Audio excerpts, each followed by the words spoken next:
Assalamu alaikum students, hope you're all good. I'm your social studies teacher for grade 8. In previous lecture we have discussed our chapter number 2, the earth. But in this lecture we will discuss long question answers and objective part of this chapter. So let's study. Here we have some long question answers. Number 1, how do currents move? What effect do they have? जो समुद्री लहरें हैं उनकी movement कैसी होती है और उनका क्या इफ़ेक्ट होता है, हमने वो डिस्कस करना है. Effect of current also act like a spoon. जो समुद्री लहरें हैं वो बिल्कुल ऐसे ही एक्ट करती हैं जैसे एक स्पून एक्ट करता है, यानी स्पून बेसिकली मिक्सिंग के लिए यूज़ होता है. तो इनका भी काम, जो करंट्स हैं ये भी कुछ मिक्सिंग के लिए यूज़ हो रही हैं. They stir up the water and mix cold and warm. ये जब चलती हैं तो कोल्ड और वार्म वाटर को मिक्स करती हैं. वेरी सॉल्टी और एंड लेस सॉल्टी वाटर, बहुत सॉल्टी और लेस सॉल्टी वाटर को यानी नमकीन पानी को मिक्स करती हैं. So we have seen what they do to countries near the sea. और ये भी बात हम लोगों को बहुत अच्छे से पता है कि वो तमाम मुल्क जहाँ पर समुंदर मौजूद है वहाँ पर किन के क्या असरात होते हैं. मतलब अगर सैलाब आ जाए तो उससे बहुत ज़्यादा तबाही भी होती है, लेकिन इनके कुछ इफ़ेक्ट्स और भी हैं. The cold currents coming from the Antarctic are very rich in प्लांक्टन.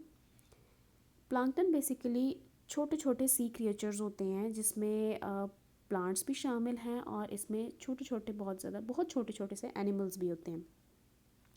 तो कोल्ड करंट्स बेसिकली एंटार्क्टिक से आती हैं जिसमें प्लांक्टन बहुत ज़्यादा मौजूद होता है. और यही प्लांक्टन है जो फिशेस को अट्रैक्ट करता है and so attract many fish which feed on them. तो ये फ़िशेस को अट्रैक्ट करता है खुद की तरफ, यानी बहुत सारे ऐसे फ़िशेस हैं जो कि इन्हीं प्लांक्टन को खाती हैं. The west coast of South America, South Africa and Australia are among the richest fishing grounds in the world.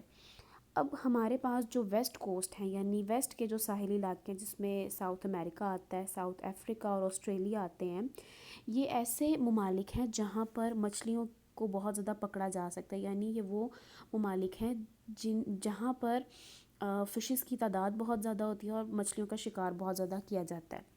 तो currents can also distribute plants. इसी तरह से जो करंट्स हैं वो पूरी दुनिया में प्लांट्स को भी डिस्ट्रीब्यूट करने का सबब बनती हैं.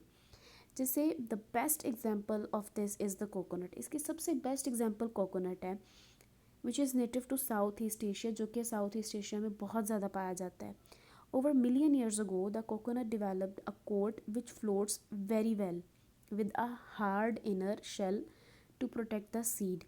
अब काफ़ी साल पहले की अगर बात करें तो कोकोनट ने अपने इर्द गिर्द एक कोट, एक सख्त सी जो आप उसे कह लें कवरिंग, उसने वो डेवलप की थी और उस कवरिंग की वजह से वो बहुत आराम से पानी के ऊपर फ्लोट कर लेता है. कोकोनट के जो इनर पार्ट है वो भी बहुत ज़्यादा हार्ड होता है और वो इनर पार्ट उसके सीड को एक्चुअली में प्रोटेक्ट करता है.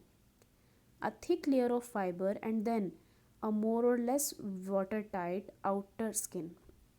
जब कोकोनट पानी के ऊपर फ्लोट करता है तो फाइबर की वजह से और उसके अलावा जो पानी उसको टच कर रहा होता है उसकी वजह से उसकी जो आउटर स्किन है, जो बैरूनी साख्त है, वो बहुत ज़्यादा टफ़ हो जाती है, हार्ड हो जाती है.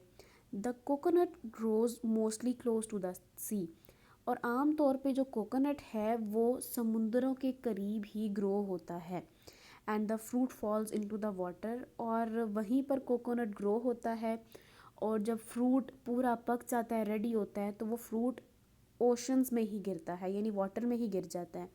और गिरने से क्या होता है, दे float all over the Indian and Pacific oceans. और डायरेक्शन कुछ इस तरह की बनती है कि ये फ्लोट करते हुए कोकोनट इंडियन और पैसिफिक ओशंस तक जाते हैं, drifting in the currents until they are washed up on a suitable shore. और ये जब तक इनको साहिल नहीं मिल जाता तब तक ये फ्लोट करते रहते हैं पानी में.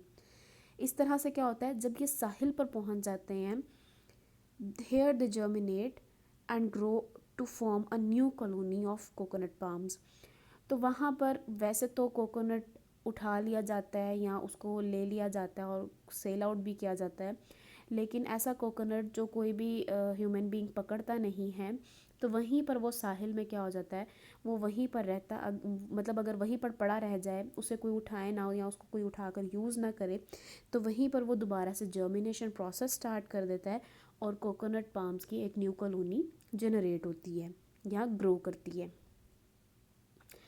सो अब आते हैं क्वेश्चन नंबर 2 की तरफ। Explain with the examples what is mean by weathering and how it is caused.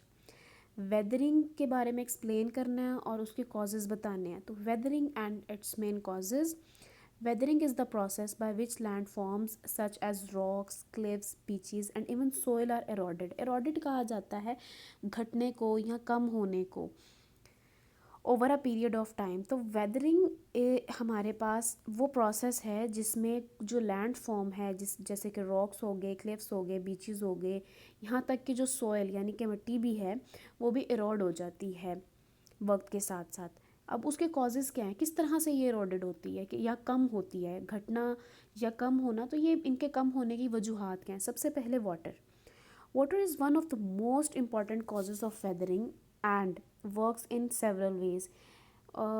Water हमारे पास एक बहुत अहम कॉज है जो कि बहुत अलग तरीके से मुख्तलिफ़ तरीक़ों से जो है इसके ऊपर असरअंदाज होता है। स्ट्रीम्स रनिंग डाउन अ हिल और mountain carry along little pieces of rock.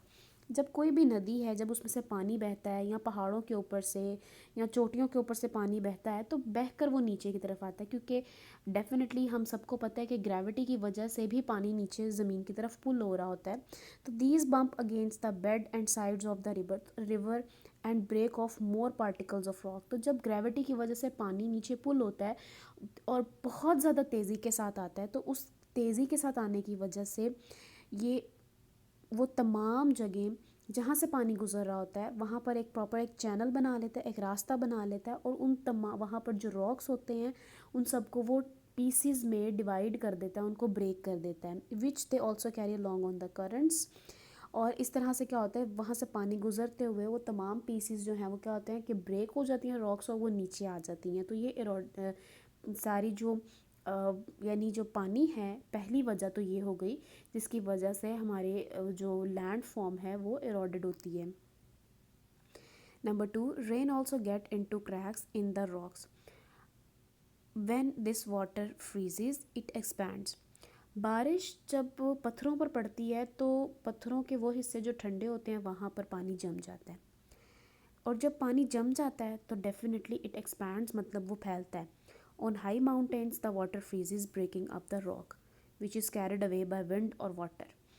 High mountains की अगर बात करें तो वाटर जब वहाँ पे फ्रीज़ हो जाता है तो उस फ्रीज़ होने की वजह से जब टेम्परेचर अगर बढ़ जाए वो जब पहले बहुत ज़्यादा फ्रीज़ हो गया लेकिन टेम्परेचर कम होने की ज़्यादा होने की वजह से यानी गर्मी होने की वजह से जब वो पिघलना शुरू होता है, मेल्ट होना शुरू हो जाता है तो वो बहुत ज़्यादा ठंडा गर्म होने की वजह से भी रॉक क्या हैं ब्रेक हो जाते हैं।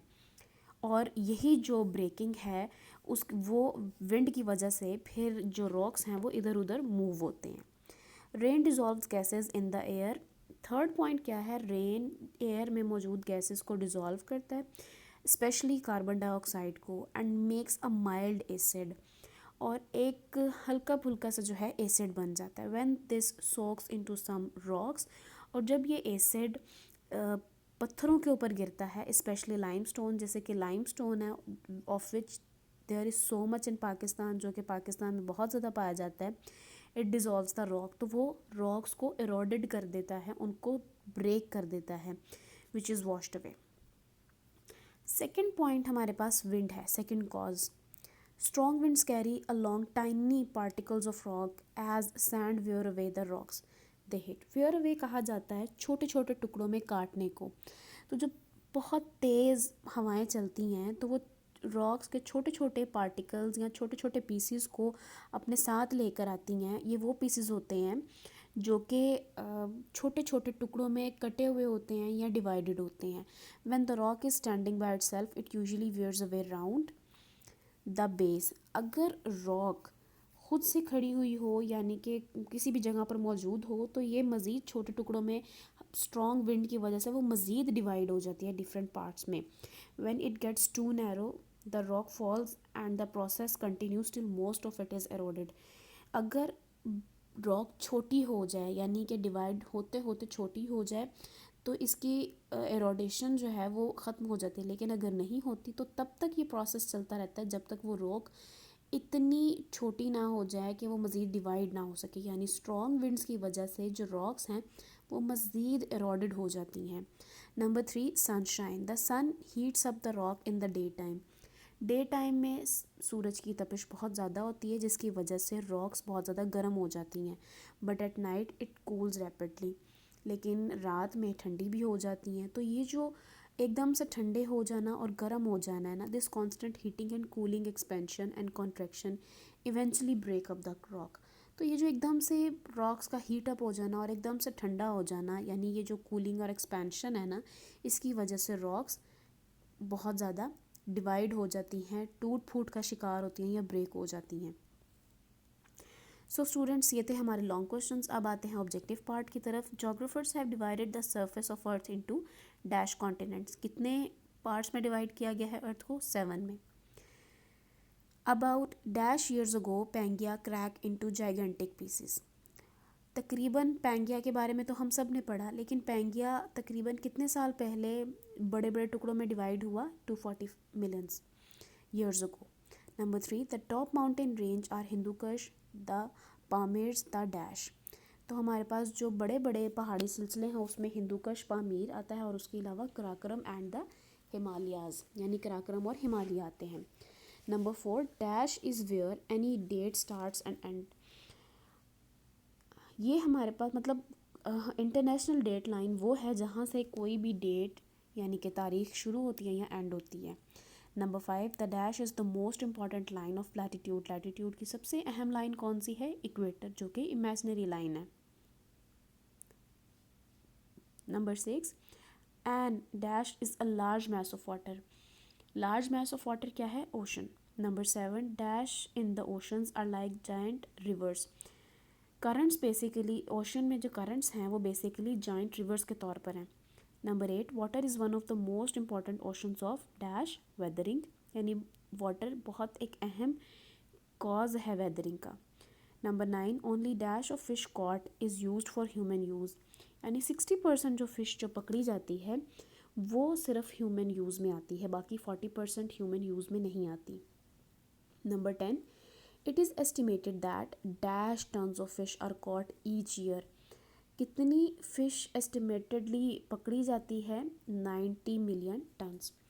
सो स्टूडेंट्स, ये था आज का हमारा lecture and we are done with your chapter number 2, the earth. Hopefully आप लोगों को समझ आया होगा। आपने इसको प्रॉपर्ली याद करना है और इसकी रिटन प्रैक्टिस करनी है। अपना बहुत ज़्यादा ख्याल रखिएगा। अल्लाह हाफिज़।